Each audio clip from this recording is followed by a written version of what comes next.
Oh, with the mushroom dungarees, that's cute. I don't know why I haven't got this one.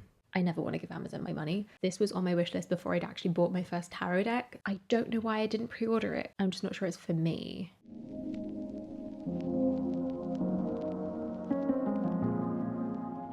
Hello everybody, it's Sylvie. Welcome or welcome back to Tarot Magpie. I hope you're doing all kinds of good today. This video is a sort of round two to my why haven't I bought these decks yet video. I feel like I filmed that about 6 months ago, and I'm doing the same thing today with another selection of decks and books. So I'm working through my wish list and I am I've already picked out some decks and some books and sort of discussing why they're on my wish list, why I haven't bought them, why I'm hesitating, maybe I'll be able to take some of these fully off my wish list. It's all kind of trying to be a conscious consumer and trying to be intentional about the things that I bring into my collection. So that's what I'm doing today. I'm going to hop into a screen recording and we'll go through my wish list. Enjoy! Okay, I'm going to start out with tarot decks. So this one is the Surrealist Tarot. It is are we a low Scarabeo? Yeah, we're a low Scarabeo deck. This has been on my wish list for a hot minute. Actually, I'm not convinced this might have been in a previous video, actually, I'm not too sure. But it's surrealist art and it's a tarot deck. What more is there to say? These backs are absolutely gorgeous. I wish there were more images to look at. But the pomegranate here. Basically, I like a curated art deck. I have quite a few. That's something I enjoy working with, and that's not what this is. This is a surreal style tarot deck, I think. Yeah, this was purpose-made artwork for... Was it purpose-made? Or was it... Do you know what? I'm actually not sure. Okay, this is a deck review. Each major arcana card has a quote. Ooh, each of the major arcana has been given an additional name in the booklet, generally associated with an existing surrealist painting. Okay, so I think this is a purpose-made deck, and then it's been inspired by artists from the surrealist movement.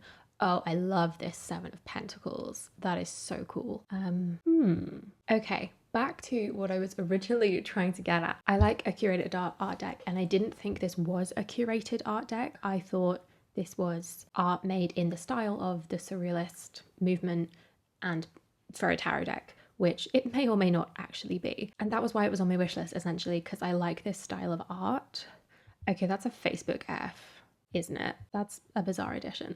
But I like this style of artwork. I like the surrealism movement, and thus I want the deck. That's kind of all there is to it. And I just haven't bought it because I haven't bought it. That's really, really helpful, isn't it? I don't know why I haven't got this one. It's 20 quid, which isn't super expensive, but it's also not dirt cheap. It's never much less than about £20. So if it had gone on sale, I probably would have snapped it up. But as it is, there's always just other things. There's always other shiny things when I'm coming to buy something. I'm like, oh, I can either spend a little bit less than 20 and get another mass market deck on my wish list, or I can spend a bit more to get something indie or something on Kickstarter that's maybe harder, not limited edition, but has like a limited window for buying it. So there's been other priorities for my money. So that is the first one. I am just going to have a look at this illustrator. Okay, who has... Ooh, this is cool. Tower of Metamorphosis. That's fun.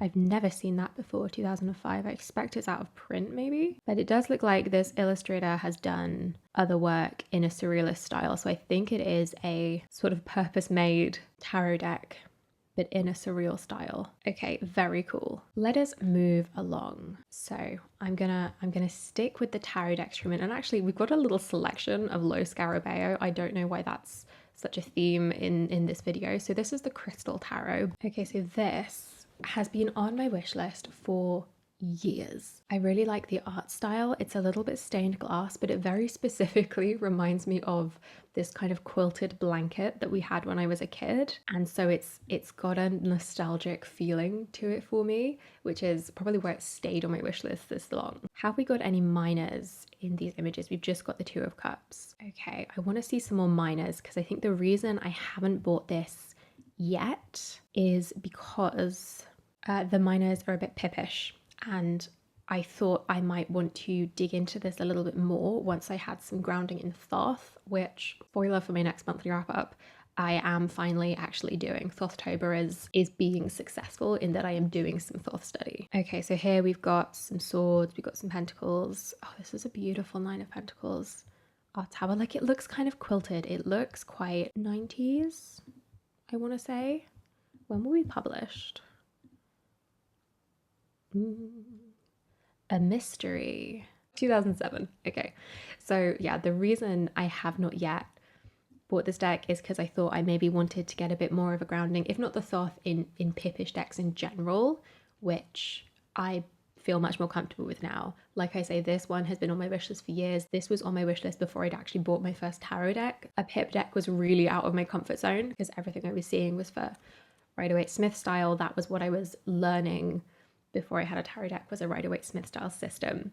So it's been on the back burner, but it's also never left my wish list. So I think I really do just need to, well, I don't need to get myself a copy, do I? But I think I would be very happy to get a copy. It is one of these multi-language Lo Scarabeo decks, which are not the easiest because you have all these different, I suppose I could just chop the borders off, and it looks like these are the backs, which are very nice. So that is the Crystal Tarot. So this is the Fae Tarot by Lo Scarabeo.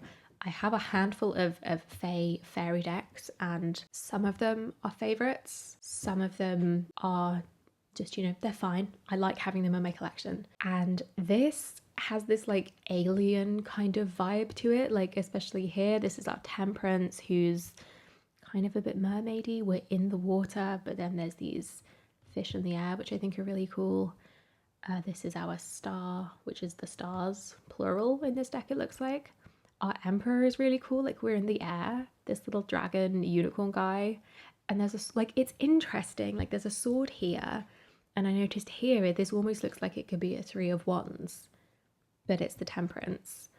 Our Magician, like it's cute and it's kind of weird, and I love a weird deck. Like these are the backs, and then this on the front, this looks like that sun moon disc.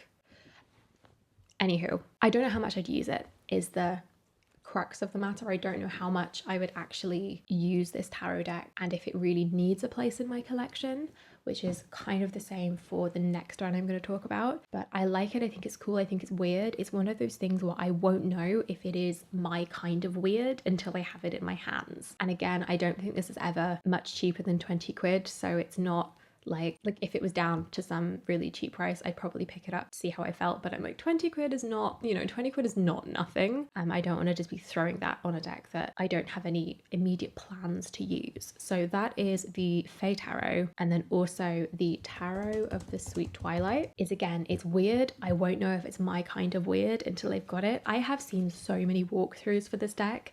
And actually, this is one that I have found on eBay quite cheap on occasion, as our Queen of Swords, and she's fiery. Like, again, I think this is kind of its own thing. This world is really cool.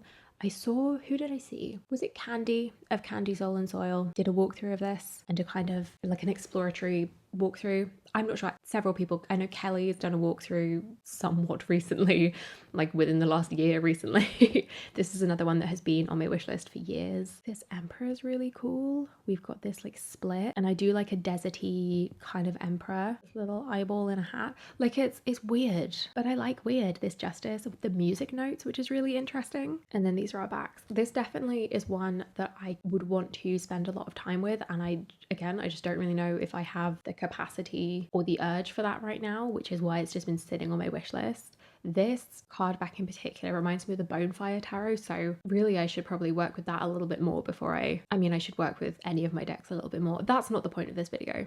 I have a collection. I don't need any more decks. Nobody needs any more decks. That kind of out the way. I don't know that it's not that there's not room for this in my collection, it's just I don't know that I have a particular desire for it right now.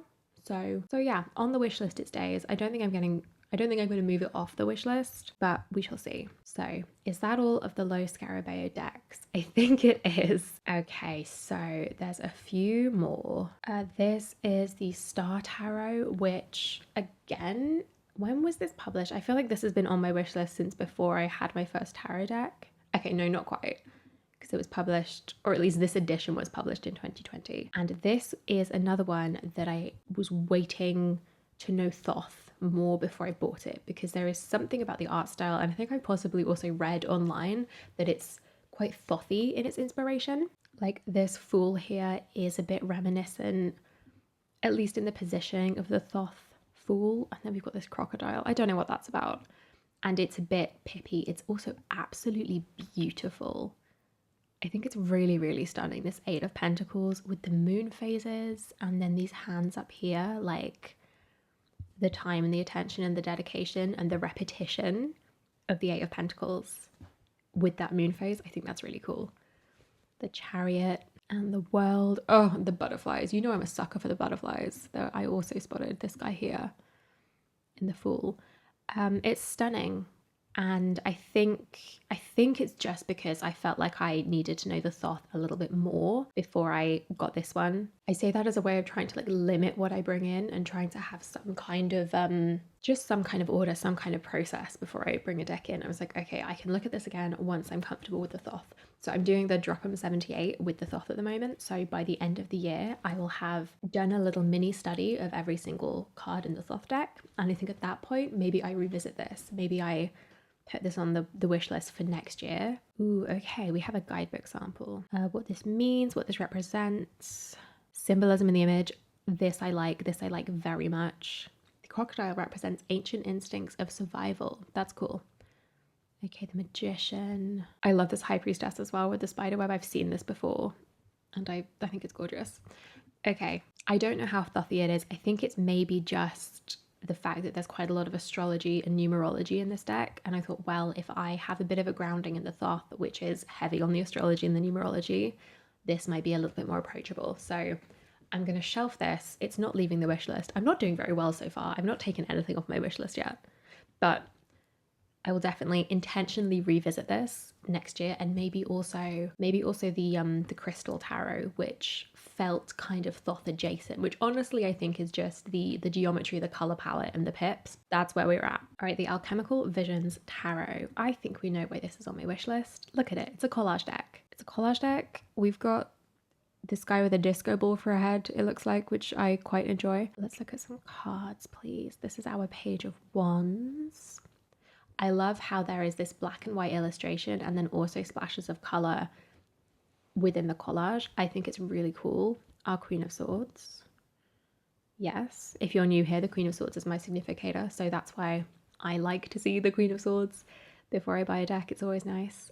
This like skull, like facial reconstruction thing is really cool. And like maybe the idea of peeling back the layers and of getting to the heart of the matter with the Queen of Swords. Page of Cups with the root vegetables. Not sure I get that one, but it's just cool. Like, we know why this is on my wish list. It's a very Sylvie deck.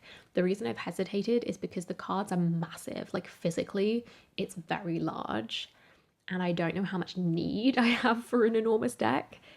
And I will need to watch some walkthroughs before I think about buying this, because I want to know what the guidebook's like. I have a lot of collage decks. I need to limit myself by only buying collage decks that have guidebooks that talk about the imagery that's in the actual card, why different aspects were chosen, and what they mean and what they symbolize. So this is one that I definitely need to watch some walkthroughs and some reviews, and then I will keep it on my wish list or take it off.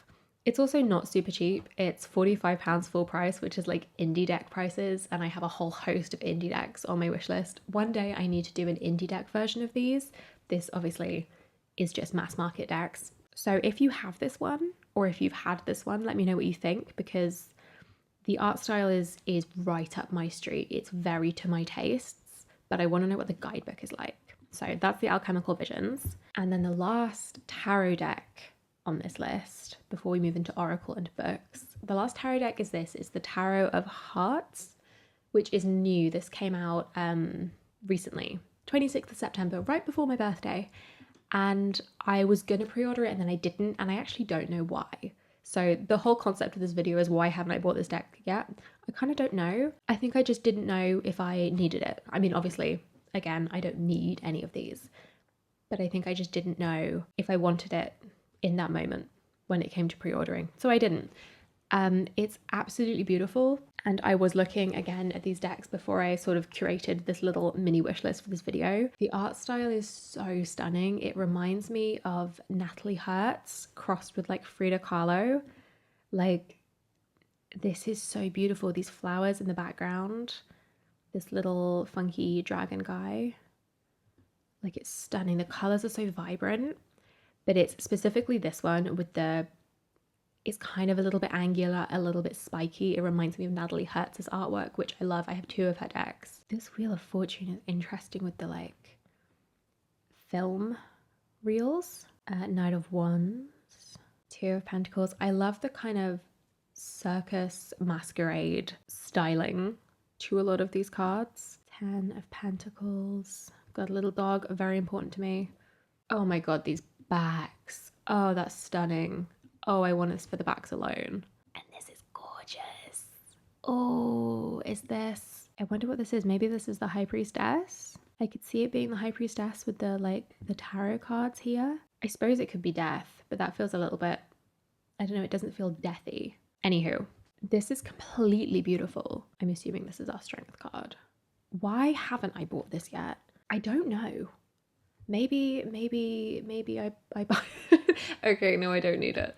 It's also not the cheapest. It's 30 quid, which again is not hugely expensive, but it's definitely on the more pricey end of a mass market. Mass market deck prices have definitely been creeping up over the last few years. Who publishes this? US Games. So US Games published the mass market edition of the Fyodor Pavlov, which was again a pricey mass market deck, but it is a very luxe publication. The cardstock is really beautiful, the gilding is nice, the guidebook is nice. A 288 page full color illustrated guidebook. That could go either way. It depends if 50% of the pages are just the card illustrations or if it's got more heft to it in terms of text. I think I want to look up a review. I want to see what the guidebook's like. Like, it's a Rider-Waite-Smith clone in some cards. Like, this is a very Rider-Waite-Smithy 2 of Pentacles. I love the expression on her face though. Like, she's crafty, she's cunning. This is just stunning. Oh my god, I can't get over it. Do you know why I didn't buy this? It's probably because there's a lot of portraits and that's often enough to put me off, but I think I don't care. The art style, these backs, the art style will convince me otherwise. But yeah, here this 10 of Pentacles is quite Rider-Waite-Smithy, but it looks like the majors have had some changes to them. Like, this is not a Rider-Waite-Smith lovers, but this masquerade thing is so cool. So I want to see what the guidebook is like, and then I think this one maybe is going on the Christmas wish list, and maybe I'll keep an eye on the price. If I see it on sale, I might pick it up because this is gorgeous. Okay, let's move on to some Oracle decks. This is the Sacred Symbols Oracle. I have nearly bought this so many times and I kind of don't know why I haven't, because it's usually, yeah, it's 15 quid. It's pretty inexpensive. I've never seen it for more than like 18 pounds. And I think the reason that I haven't bought this is because it is just a single keyword Oracle deck, but there's something about the illustration. So I'm kind of in 2 minds. I'm like, oh, it's really cool. It's really cheap. Well, comparatively speaking, it's pretty inexpensive. Maybe I should just get it. And then I'm like, when would I use it? Because I don't tend to like single keyword Oracle decks. But then that's not always true because I do like some single keyword Oracle decks. So it's one of those. I like the art style. I think this would go with a lot of tarot decks, and I do like to pair my tarot and oracles. It's very simple. It's just the line work and the colors. I can see that working well with a lot of decks in my collection. Again, I think it comes down to the guidebook. So again, I think I need to watch some reviews, make a decision. How many cards are in this one? Okay, 50 card deck. That's pretty good. I like that. I prefer a meatier deck than like a slim one. Like Rockpool's the worst really. They have some really cool concepts, but the decks are all 36 cards. So I don't know if I've ever actually bought one of their Oracle decks, but anywho, so Sacred Symbols, I will probably get it someday because it's not too expensive. Okay, this is 50 Plants That Heal. This is actually not technically an Oracle deck. It's a plant card deck, but look at these images. It's this photographic deck of all the different parts and different stages of a plant. And Herbalism is something that I've been wanting to like dip my toe into and learn a bit more, and I think this might be a fun way to do it. Have I said before that I don't think I want to do that through a card deck? Maybe. I like it. So this isn't strictly an oracle deck. I could probably use it as an oracle deck. It's got all this information. It's got the like scientific names, the active element. I can't read this tiny font. Here we go. Active elements: bark rich in tannins, flowers, something I can't read, fruit, tannin. So it's got the like science to it, which I appreciate. I like that stuff. How to sort of recognize it and the benefits of it. So I could use this benefits section as like an oracle reading if I wanted to, or I could just use it as information. I have also been looking for a herbalism or plant medicine or something like that. I've been looking for a book, but I am picky, it seems. And this, who's published this? I want a UK based one. David and Charles. No idea who has published this and where they're based. Oh god, it's stunning. So this is a book with 100 plants. Nature's Medicine Cabinet. I don't know. So I think that is something I want to look up, is see where they're from. I know there's been a few different products like this, planty card decks, and I know that Kew Gardens, who are UK based, and so one that they've published, I feel pretty happy that it's UK British plants. But I didn't like their deck so much. I love the photographic elements of this. I think it's so beautiful. So remains to be seen. The Sacred Nature Oracle. This is actually another planty one, but this is less factual and is more of like a quote unquote normal oracle deck. We've got these images with the plant. The cards themselves have the plant name and a keyword. Oh, and this little drawing of the plant itself too. I love this photography. I think it's absolutely beautiful. I like that the plant name is on the card, but it's not just an image of the plant. And then the keywords. So cleansing with lavender, looks like radiance with the sunflower, positivity and vitality with something I can't read, but I assume that those are somewhat typical associations with the plant. And then the guidebook, it looks like it's got some information about the plant. So I don't need this because I have the Herbal Astrology Oracle. I have the, okay, my brain has stopped completely, but the Herb Tarot deck that also has this kind of information in the guidebook, and I love the guidebook for that. And this, okay, so it's 62 cards, presumably if it's 62 plants, Pacific Northwest and Mexico. So it is definitely not a British based one, which is fine. There's a lot of overlap. We have a lot of the same plants and we maybe call things different names sometimes, but I do want a British based one to feel a bit more connected to where I am. But this is so beautiful with the photography. I don't know, because it's also very peoply, but it's not like portraits, as in it is obviously literally portraits, but it's not just people looking at me. It's this quite like artistic styling. So I do not know. I'm on the fence about that one. Okay, the Creative Consciousness Healing Oracle. This has been on my list forever because it looks really cute, and the reason I haven't bought it is because I think it might be too cute. Like composting, decomposing. Oh, it's just, that got me. The fact that the first card is composting, I'm like, yes. Recently I have been into some slightly softer, gentler, kinder decks that feel a bit more like this, and so I'm like, well, maybe there is a good place for it in my collection. Moonshroom, Healing Old Brain Patterns. That's cute. Grounding, rooting in the power of your purpose. And then like cards like this, and like, well, do I need that? What would I get out of that card if I pulled it? So I'm very much in two minds, obviously, or I wouldn't be on this list. Oh, we have all the cards. Breathe, healing with your breath. The colors are gorgeous, and the art style isn't too cutesy for me. I just don't know if the messages are something that I would particularly respond to. Nourish, feeding the sweet animal of your body. Diamond, manifesting, nurture, water. Oh, with the mushroom dungarees, that's cute. Rainbow boundary is adorable, but like what? Protecting your true self. What would I do with that? This is the thing, cards like this, moon belly, healing your gut. I don't know what I would do with that if I pulled that in a reading. I don't know how useful that is to me, and if it's like speaking my language, as it were. Ice boundary. Okay, so we have ice boundary, emergency and energetic boundary. We had a rainbow boundary, protecting your true self. I think also like there's a lot of moon cards. There's a few of these boundary cards, it looks like. And I think that style of repetition, boundary cloak, like they obviously have different messages, and I'm sure the guidebook expands on it if it's any good, but I don't know that it would do anything for me. I feel like that repetition or variations on a theme in this style of deck, I'm not sure it's what I need. I'm not sure that I'd get the most out of it. I'm just not sure it's for me. Like schedule, creating a relationship with time. I think this is probably one that if you want a Be Nice to Me oracle deck, you'd pull a card and then you'd maybe do a little journal entry or something, and that's not what I'm wanting. I want something that is a bit more adaptable. Okay, this is good though, being deliberate with your attention. I need to hear that right now. But I like my decks to be a little bit more adaptable, a little bit more sort of multifunctional, I guess. So I think, oh, it's so pretty, but that's not there are so many pretty decks. Pink bees, cute.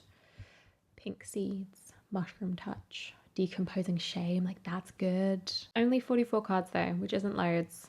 So it looks like for the card, we've got a little image and then key concepts, a description, a creative visualization, a journal prompt. And then it looks like we've got creative visualizations and journal prompts for each. So yeah, I think if that's what you want, this would be fine. Like this would be very, very nice. It's not what I want, right? I think I will actually be able to take this one off the wish list, which is the first in this video. So not super successful on that front, but it's pretty, I don't need it. Next up, the Dirt Gems. This is one that went mass market this year. I was so excited. I don't know why I didn't pre-order it. And again, I think I didn't pre-order it because it is a single keyword, and it's not even just a keyword, it's the title of the name of the plant. Evening Primrose, Datura, Magnolia. Oh, it's beautiful though. And like I wish these titles, I wish Time Traveler, Seer of the Unseen, Night Bloomer, I wish those were on the cards. And I think that's why I think actually I pre-ordered this and then I cancelled my pre-order, because at the time I was like, oh, I don't think I need this right now.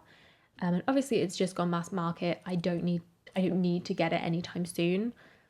It's just been published. It won't be going anywhere yet. And I'm assuming this, yeah, so this is the guidebook, and it looks like we have an image of the card, this little title which I wish was on the card, and then some information about the plant and how to incorporate that. I think I'd rather have this than I've already forgotten what it's called. I'd rather have this than the Sacred Nature, because I like the art style more. Sacred Nature was 62 cards, this is 65, so I mean it's slightly more, but they're about the same. And I do think this art style is stunning. This art style would pair well with a lot of my decks. I know that for a fact. I have also heard really good things about the guidebook, because I have been hesitating on this for a while. I wanted it when it was indie, but I was like, I'm not spending that money on it. So when it went mass market, I was so excited.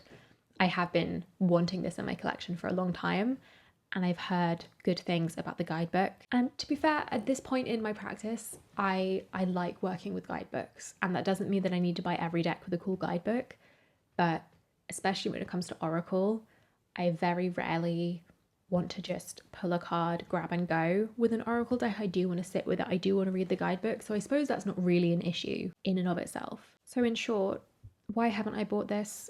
Because I wasn't sure if I needed it. I wasn't sure that it was something I was wanting to actively work with at the time when it came out. What are these symbols down here? They're not like astrology symbols. I don't know enough about runes to know if they're runes or if they're another kind of symbol that has been like just for this deck that the artist has come up with. That's cool. It's in 4 suits. I like that. I don't think I knew that. Again, I want to watch some reviews. I want to know what the guidebook is like. I want to know if there's spreads, because I think when I'm looking at something like this that is, you know, especially if it's got suits, there's obviously some structure to it. It's obviously been thought out to a degree. It's not just a bunch of pretty pictures with some words slapped on them. I really like when the creator also gives us some spreads and some ways of working with the deck and with this system that they've created. So I don't know if there are spreads in the book, but I need to watch some reviews. So this one is staying on the wish list, but I think I can get rid of Creative Consciousness Healing, and I think maybe I don't need the Sacred Nature Oracle. But that is the last Oracle deck. And I've got 2 books that I truly just don't know why I haven't bought them yet. So first up, this is Red Tarot, a decolonial guide to divinatory literacy by Christopher Marmolejo. I hope I have pronounced that correctly. And I know why I haven't bought this yet. It's because I want to buy it in person. I don't want to give Amazon my money. I never want to give Amazon my money. But I have just not found this in a shop that I have been into. I really want to get this from a small business, witchy type business. And they've just never had the book when I have been in a shop or at a market. So that is the reason I haven't bought this. I haven't been able to buy the physical book.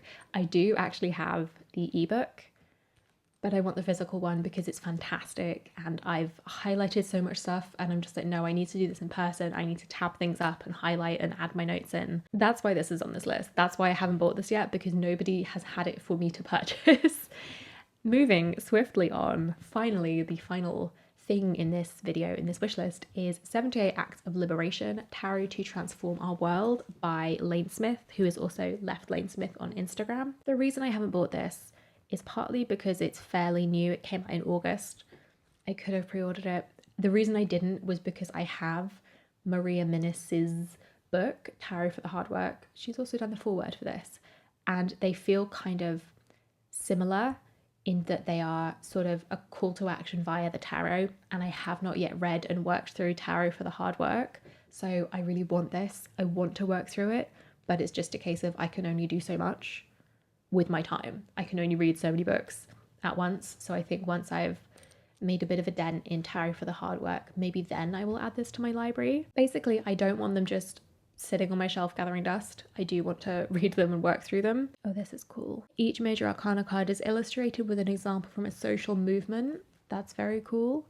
That illuminates how we can put the power of these timeless archetypes into action. I like that. Each minor arcana is linked to a practical and actionable term to know or skill to practice. So yeah, it's kind of this like call to action tarot workbook, which is also what Tarot for the Hard Work is, very loosely described. I need to read that before I let myself get this, because I want to actually read them and work through them and absorb them, and not just have them sitting on my bookshelf, because they don't do anybody any good there. I need to remind myself, or I have now reminded myself, that this is on my wish list, and maybe that will give me a little bit of a push to read Tarot for the Hard Work, so that I can also get this and get like excited about this kind of book in practice rather than just in theory, which is the reason it's on my wish list in the first place. All right, that is everything. That is the selection of my wish list. Needless to say, my actual wish list is much, much longer, because I use my wish list as just a place to remember things that I've been interested in, especially when it comes to Amazon. I don't like actually buying off Amazon, but their wish list function is really easy to use. So I use it to create my wish lists, and then I periodically sort of check in on them, take things off if I've decided I don't want them, or want to do some research, or want to look for them elsewhere. And the actual wish list that I have is much, much longer, but this is a selection of things that I was scrolling through and I was like, why haven't I bought these yet? I've wanted these for a really long time, or I've been really excited about those mass market releases, and yet I do not have them in my possession. But I only have so much money, so much time, so much physical space to keep things. I've got to prioritize somehow.